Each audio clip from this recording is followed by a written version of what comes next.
எல்லாரும் நல்லா இருக்கீங்களாம்மா? எங்கள் பேர் அனிகா. வயசு 34 ஆகுது. இவங்க சென்னை மாவட்டத்தை சேர்ந்தவங்கம்மா. இப்போ ஒரு நல்ல வசதியில் பெண் வந்தாம்மா கொண்டு வந்திருக்கேன். இவங்க இந்து மதத்தை சேர்ந்தவங்க சொல்கிறாங்கம்மா. ஜாதியம் பார்த்தீங்கன்னா ரெட்டின்னு சொல்கிறாங்க. ராசியும் பார்த்தீங்கன்னா மிதுனம் சொல்கிறாங்க. நட்சத்திரம் பார்த்தீங்கன்னா புனர்பூசம் சொல்கிறாங்க. இப்போ இவங்க 2ஆம் திருமணம் வந்து வரம் பார்த்துட்டு வராங்க. இவங்க குடும்பத்தை தெரிஞ்சுக்கலாமா? இவங்க ஒரு டிகிரி படிச்சுக்கிட்டு சொல்லியிருக்காங்க. இவங்களுக்கு காலேஜ் படிக்கும்போது இருந்து ஒரு பிஸ்னஸ் பண்ணி சக்ஸஸ் பண்ண குறிக்கோள் இருந்திருக்காங்கம்மா. அப்போ என்ன ஆப்போசிட்லாம் இருக்குன்னு இவங்களுக்கு எது செட் ஆகணும் அப்படின்னு சர்ச் பண்ணிட்டு இருந்தாங்களா. பியூட்டி ப்ராடக்ட்ஸ் நல்லா டிமாண்ட் இருந்தால இது ஆர்கானிக் காஸ்மெட்டிக் ஐட்டமாக பண்ணலாம்னு யோசிச்சு அதோட ட்ரைனிங் சென்டரில் நல்லா ட்ரைனிங் எடுத்துக்கிட்டு அப்புறம் இதை ஸ்டார்ட் பண்ணி இப்போ சக்ஸஸ்ஃபுல்லாக ரன் பண்ணிட்டு இருக்காங்களா. இவங்க பண்ண ப்ராடக்ட்ஸ்க்கு நல்லா டிமாண்ட் இருக்க சொல்லியிருக்காங்க. ஃபாரின் கூட எக்ஸ்போர்ட் பண்ணிட்டு இருக்காங்களா. இதில் ஒரு நல்ல இன்கம் சம்பாதிச்சிருக்க சொல்லியிருக்காங்க. எங்கள் அப்பா பார்த்தீங்கன்னா பிரபலமான பிவிசி பைப் கம்பெனியில் டீலர்ஷிப் எடுத்து சென்னை மாவட்டம் ஃபுல்லாக சப்ளை பண்ணிட்டு இருக்காங்களா. அப்புறம் ரீடர் ஷாப் கூட வச்சிருக்காங்களாமா. இவங்க அம்மா பார்த்தீங்கன்னா ஹவுஸ் ஒய்ஃபாக இருக்காங்கன்னா இவங்க கூட பிறந்தாங்க ஒரு அண்ணன் கிட்ட சொல்லியிருக்காங்க. அவருக்கு மேரேஜ் ஆகி செட்டில் ஆகிட்டாங்களா.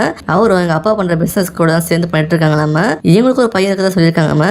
இவங்களுக்கும் உங்கள் ஹஸ்பண்டுக்கும் கருத்து வேறுபாடு காரணத்தினால அந்த லைஃப் வேண்டாம்னு முடிவு பண்ணி தனியாக பண்ணி வந்துட்டாங்கன்னா இவங்க பிஸ்னஸ் பண்ணுறதால அடிக்கடி ட்ராவல் பண்ண வேண்டியிருக்குன்னு சொல்லியிருக்காங்கம்மா. அதனால தான் ப்ராப்ளம் ஆச்சு சொல்கிறாங்க. அதை பற்றி டீட்டெயில் சொல்ல வரும்னு சொல்லிட்டாங்க. நம்மளையும் இதை பற்றி கேட்கணும்னு சொல்லிட்டாங்கம்மா. இவங்க இப்போ 2ஆம் திருமணம் பண்ணிக்கலாம்னு வரன் பார்க்க ஸ்டார்ட் பண்ணியிருக்காங்களா. எங்கள் வீட்டோட மாப்பிள்ளை தான் அதை பார்க்குறாங்க. வரப்போகிற துணைக்கு பிஸ்னஸில் ஆர்வம் இருந்திருக்கான்னு சொல்கிறாங்கம்மா. இவங்க கடந்த கால வாழ்க்கையை பற்றி எப்பவும் கேட்கணும்னு சொல்கிறாங்க. அதே போல் உங்களோட பாஸ்ட் லைஃப் பற்றியும் கேட்க மாட்டேன்னு சொல்கிறாங்க. உங்களுக்கு கெட்ட பழக்கம் எதுவும் இருக்கக்கூடாதுன்னு சொல்லியிருக்காங்கம்மா. உங்களுக்கு பசங்க இருந்தாலும் ஓகே சொல்லியிருக்காங்க.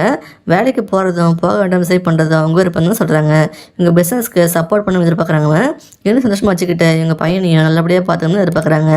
இவங்க அடிக்கடி ட்ராவல் பண்ண வேண்டியிருக்கிறதால அதை புரிஞ்சு நடக்கணும்னு எதிர்பார்க்குறாங்கம்மா. மனைவியை டாமினேட் பண்ணாமல் ஈக்குவலாக ட்ரீட் பண்ணணும்னு எதிர்பார்க்குறாங்க. உங்களையும் மரியாதையாக நல்லபடியாக பார்த்துப்பேன்னு சொல்கிறாங்கம்மா. இவங்கள புரிஞ்சு நடந்து எதிர்பார்க்குறாங்க. இந்த மாதிரி ஒரு நல்ல குணம் படைச்ச கூட உதவி மிஸ் பண்ணிடாதீங்க.